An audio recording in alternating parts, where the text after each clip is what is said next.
와튜브 이 시간에는 중국, 그리스 항구 접수 이유를 살펴보겠습니다. 지중해 요충지 그리스 피레우스 항구가 중국 손아귀에 들어왔습니다. 중국은 국유공영 해운기업 코스코 퍼시픽을 앞세워 2008년 글로벌 경제 위기에 40억 유로를 베팅해 35년간 피레우스 항구 운영권을 손에 넣었습니다. 당시 그리스 경제는 국가 부채를 감당하지 못하는 지경까지 왔으며 임금 체불 불만으로 파업하는 항만노조 문제와 맞물려 그리스 정부는 손을 놓은 상태였습니다. 중국은 35년간 운영권을 확보한 피레우스 항구에 또다시 6억 유로, 하나 약 8천억을 투자하기로 했습니다. 시진핑 국가주석은 그리스를 방문해 키리아코스 미초타키스 총리와 투자 양해각서를 체결했습니다.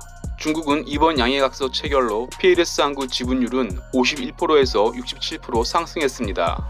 현재 그리스 경제 상황은 포퓰리즘 사업 확장으로 재정 적자가 눈덩이처럼 늘어 그리스 모든 것을 팔아서 유럽연합에 돈을 갚아야 하는 처지입니다. 유럽연합은 그리스 구제 조건으로 국가재산을 매각하여 돈을 갚으라고 요구했습니다. 하지만 다른 유럽 국가는 그리스에 투자하기를 꺼리고 있는 상황에 중국이 러브콜을 보낸 것입니다.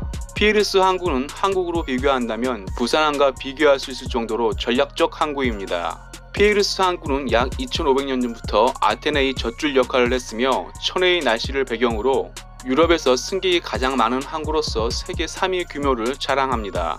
그리스는 지정학적 위치를 이용하여 한때 해운업 세계 1위였으며 미국 존 F 케네디 대통령 영부인 제클린과 재혼한 아리스톨레스 오나시스는 수에즈 운하를 통과하는 유조선을 거의 독점하며 해운 왕국을 구축, 세계 1위 부자에 등극했었습니다.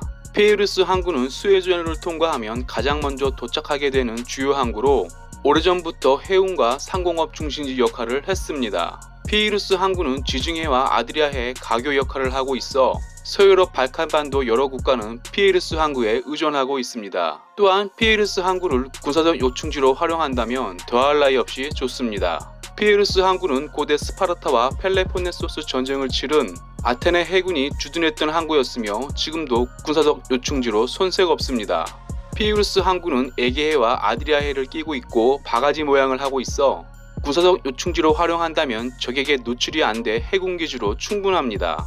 피레우스 항구는 세계 1차전 때도 당시 오스만 투르크 제국 해군기지로 사용했습니다. 유럽과 터키에 있는 피레우스 항구를 미국 적대국 중국이 35년간 운영한다면 중국이 은밀하게 해군기지로 사용할 수 있습니다.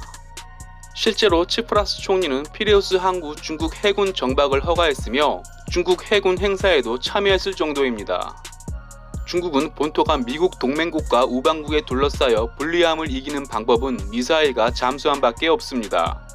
더구나 피레우스 항구는 컨테이너 항구이기에 컨테이너 미사일을 배치한다면 사정거리 2500km 준중거리 미사일로도 유럽 대륙을 위험에 빠뜨릴 수 있습니다. 컨테이너 미사일 기술은 날이 갈수록 발전하고 있고 겉모양은 화물 컨테이너와 같아 컨테이너 뚜껑을 열기 전까지는 구분하기 어렵습니다.